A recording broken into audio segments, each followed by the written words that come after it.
Saudara Direktur Utama PT Pertamina Persero, Simon Aloysius Mantiri, meminta maaf kepada masyarakat terkait dengan kasus dugaan korupsi yang melibatkan anak usaha yakni Pertamina Patraniaga.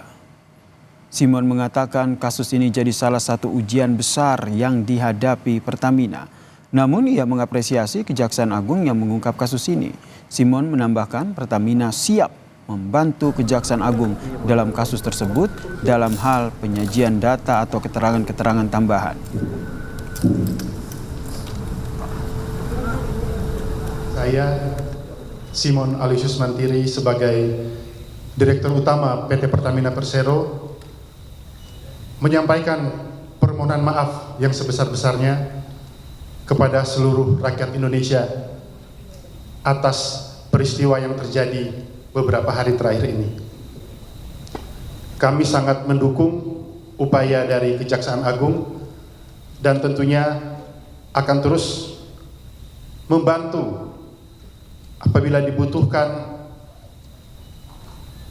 data-data ataupun dibutuhkan keterangan-keterangan tambahan agar supaya proses ini dapat diproses dan berjalan sesuai dengan ketentuan. Masyarakat kecewa dan marah dengan kasus dugaan korupsi di Pertamina, saudara. Warga merasa Pertamina tidak cukup hanya meminta maaf, mereka meminta kasusnya dituntaskan dan pelakunya dihukum berat.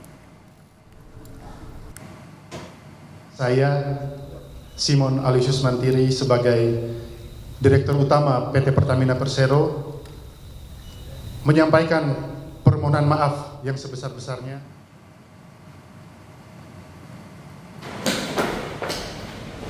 Lembaga Bantuan Hukum Jakarta telah menerima 564 pengaduan masyarakat terkait dengan kasus dugaan Pertamax oplosan di Pertamina Patraniaga. Selain mendorong pembentukan tim independen dalam kasus tersebut, LBH Jakarta juga akan melakukan pemulihan hak korban dengan gugatan class action.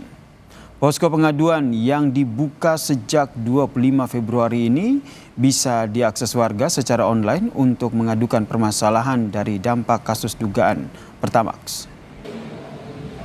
Hari ini di 3 Maret 2025, hari ke-6 kami membuka pengaduan sejak 25 Februari. Update terkini sudah ada 564 pengaduan yang masuk ke LBH Jakarta dan Selios.